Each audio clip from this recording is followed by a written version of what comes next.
Hello everybody, welcome to SK classes.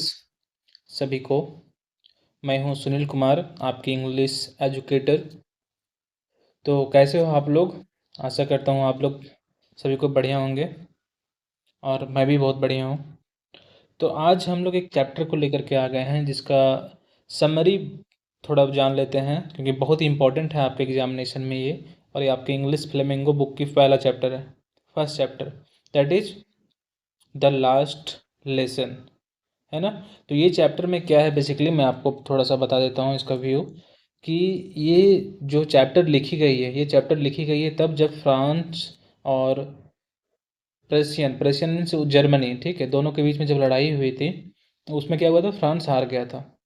और France हारने के बाद क्या हुआ था, जब जर्मनी की एक कैपिटल थी बर्लिन, ओके, तो बर्लिन से नोटिस आया था कि वहाँ पर अब जर्मनी पढ़ाई जाएगी। वहाँ के दो सिटीज़ में, दो सिटीज़ मीन्स उनका एक सिटीज़ था, क्या था, एक सिटी का नाम था अल्सेस एंड लॉरेन, ओके, ठीक है। तो ये दोनों शहर में क्या होगा, जर्मनी पढ़ाई जाएगी।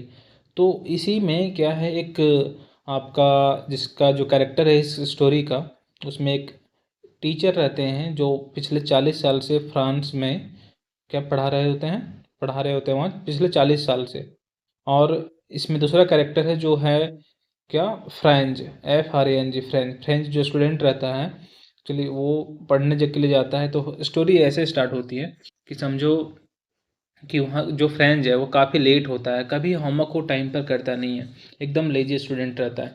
तो अचानक वो निकलता है, स्कूल जाता है, स्कूल जाने का उसको मन भी नहीं होता है, फिर भी स्कूल जाता है। और देखता है कि जब वो जा रहा होता है क्या, अपने शहरों के बीच से, तब एक बुलेटिन बोर्ड पर एक नोटिस रहता है। तो वहाँ पर देखता है कि काफ़ी सारे भीड़ लगे होते हैं।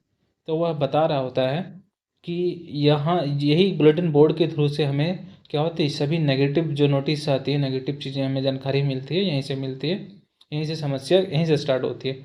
तो वो उसके पास उतना टाइम होता नहीं है और वो भागा भागा स्कूल की ओर पहुँचता है। बीच में उसे एक टॉन्ट करते हैं लोग कि हाँ तुम पहुँच ही जाओगे, स्कूल चले जाओ। अब जब वो स्कूल जाता है, अंदर क्लास घुसता है, तो वो सोच रहा होता है कि टीचर हमें आज डांट नहीं रहे हैं, मैंने होमवर्क नहीं किया है, सभी कोई शांत बैठे हैं, ऐसा क्यों हो रहा है। और बड़े अपने इलाके के लोग भी बैठे हुए हैं, मीन्स अपने शहर के लोग भी बैठे हुए हैं। तो ऐसे स्टोरी स्टार्ट होती है ना। जब फ्रांस जो होता है वो सब कुछ नोटिस कर रहा होता है कि बहुत विलेजर्स लोग भी बैठे हुए हैं हमारे बैक साइड में, और सभी कोई बहुत ही शांत है, पूरा इन्वायरमेंट शांत शांत दिख रहा है। तो ऐसा क्या हो गया, ऐसे क्यों हो रहा है। और देखता है अचानक वो अपने टीचर को, मीन मिस्टर हैमल को देखता है और बोलता है कि इन्होंने भी बहुत अच्छे कपड़े पहने हैं, और इस तरह के कपड़े, ग्रीन कोट, ग्रीन ब्लेजर ऐसे पहने हुए थे। तो वह इस ये सब चीज़ों को देख करके उनको, मीन्स जो फ्रेंच है उसको लग रहा होता है कि इस तरह का जब वो पहनते हैं तो कहीं जा रहे होते हैं, या फिर जब कभी स्कूल की चेक इन आती है तब वो ऐसे कपड़े पहनते हैं। अचानक सभी को देख करके वो हैरान रह जाता है। बट तभी जो मिस्टर हैमल हैं वो स्टार्ट करते हैं और बोलते हैं उसे कि अच्छा हुआ तुम आ गए, नहीं तो मैं भी तुम्हारे बिना ही क्लासेस स्टार्ट करने वाला था, ऐसा बोलते हैं। उसके बाद क्लास स्टार्ट होती है, और वो जो पार्टिसिपल दिए थे फ्रेंच को पढ़ के रखने के लिए, लर्न करने के लिए, वो उसी की क्लास स्टार्ट होती है एक्चुअली, ग्रामर। और उससे पूछते हैं क्या तुमने इसे किया, तो वह बताता है एक्चुअली नहीं कर पाया था, कभी नहीं करता था, कब करेगा। तो बोलते हैं कि डरो मत, वो नहीं बता पा रहा होता है, डरो मत, मैं तुम्हें कुछ करने वाला नहीं हूँ इसमें, कभी मेरी गलती है, मैं भी तुम्हें छुट्टी पर मछली मारने जब मैं जाया करता था तो तुम्हें छुट्टी देता था, मैं तुम्हें पढ़ाता नहीं था ठीक से। अब फिर ये कलेक्टिवली क्या बोल रहे होते हैं कि सभी की गलतियां हैं, हमारे विलेजर्स के भी हैं, हमें, मेरी भी है, आपकी भी है, मीन्स कलेक्टिवली सभी की गलतियां वो बता रहे होते हैं अपने लैंग्वेज के ऊपर। और वो ऐसे ही बोल रहे होते हैं this is my last lesson. Last lesson इसलिए क्योंकि यह जो है आपका ये लास्ट क्लास है, लास्ट क्लास, क्योंकि ये बर्लिन से जो ऑर्डर आया था कि आपकी जो वहाँ पर जर्मनी पढ़ाई जाएगी, तो हम लोग आज ही फ्रेंच पढ़ सकेंगे, कल से आपकी जर्मनी की टीचर आएगी और आपको जर्मनी पढ़ना होगा। तो ये बातें बोल करके वो एक बात फिर बोलते हैं कि जो अपना फ्रेंच लैंग्वेज है वो काफ़ी क्रिएटिव है, काफ़ी लवली है, काफ़ी पीसफुल है, ठीक है। हमारा जो लैंग्वेज है फ्रेंच है, वो बहुत ही बढ़िया लैंग्वेज है, वो बता रहे होते हैं मिस्टर हैमल। उसके बाद वो ग्रामर सेक्शन पढ़ाना स्टार्ट करते हैं, और कुछ एक नोट बुक लाए रहते हैं वो अपने साथ में।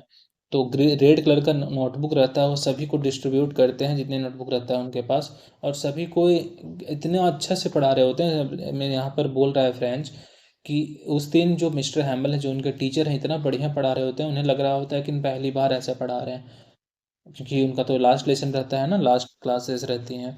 तो बहुत अच्छे से उन लोग पढ़ाई करते हैं, एकदम पिन ड्रॉप साइलेंस में होकर के पढ़ाई करते हैं। सिर्फ जो आवाज़ आती है वो सिर्फ पेन की जो चल रही होती है उसकी आवाज़ आती है। और मिस्टर हैमिल की सिस्टर ऊपर फ्लोर में जो रहती हैं, उनका सब कुछ पैक कर रही होती है, क्योंकि उनको तो आज जाना होता है। और इस प्रकार से क्या होता है कि सभी कोई काफ़ी निराश हो जाते हैं, और तभी उनकी बेल बजती है और हिस्ट्री की क्लासेस स्टार्ट होती है। तो उन लोग बहुत अच्छे से रीडिंग करते हैं, ज़ोर ज़ोर से, इतनी ज़ोर ज़ोर से पढ़ते हैं मानो जो सुन रहा होता है उसे हंसी आनी, हाँ, एक तरफ हंसी आ रही होती है और दूसरी तरफ उन्हें रोना चाहते हैं। क्यों? क्योंकि उनका जो लैंग्वेज है, उनका जो पैट्रोटिज्म है अपने लैंग्वेज के लिए, वो काफ़ी बढ़ जाती है उस टाइम पे। क्योंकि लास्ट आवर में अगर आपको बोले कि अपने देश के लिए आप क्या चाहते हो, तो कहीं ना कहीं आप अपने देश के लिए ही बोलोगे कि नहीं, मुझे अपने देश ही प्यारी है ना। तो इसी प्रकार उनका भी जो पैट्रोटिज्म रहता है उसमें काफ़ी हाई लेवल पे हो जाता है। और ऐसा जो उनका आवाज़ ब्रेक करता है ना, जो मानो कि लोग हंसना चाहते हैं सुन करके, लेकिन उन्हें रोना भी चाहते हैं। तभी चर्च बेल में जो लगी होती है आवाज़, वहाँ पर 12 बजने की घंटी सुनाई देती है। ठीक है। उसके बाद जो सभी कोई होते हैं वो काफ़ी नाराज़ हो जाते हैं, क्योंकि उनका जो रहता है क्लास ख़त्म होने वाला रहता है। और तभी लास्ट में जो उनका टीचर रहते हैं मिस्टर हैमल, वो एक इशारा देते हैं कि दैट्स आवर क्लास आवर। तो इस स्टोरी से हमें यह एक चीज़ आपको समझ में आनी चाहिए, आपका जो एक कंक्लूजन बनता है कि अगर कभी वार होती है दो देश में, तो दो देश में वार से क्या तकलीफें होती है, कॉमन मैन को क्या तकलीफ होती है, हमारे कंट्री को क्या तकलीफ होती है, हमारे शहरों को क्या तकलीफ होती है। दूसरी बात, हमें दूसरा का बनाया हुआ चीज़ हमें फॉलो करना होता है। तो काफ़ी क्या होती है, काफ़ी चीज़ें बदल जाती हैं। चलिए, और कैसा लगा वीडियो? ये आपका आपका समरी था, एक आपका the first chapter the last lesson का। और मुझे आशा है बहुत ही अच्छा लगा होगा, और अच्छा लगा होगा तो आप लोग एक लाइक ज़रूर करिएगा। चलिए, जय हिंद, जय भारत।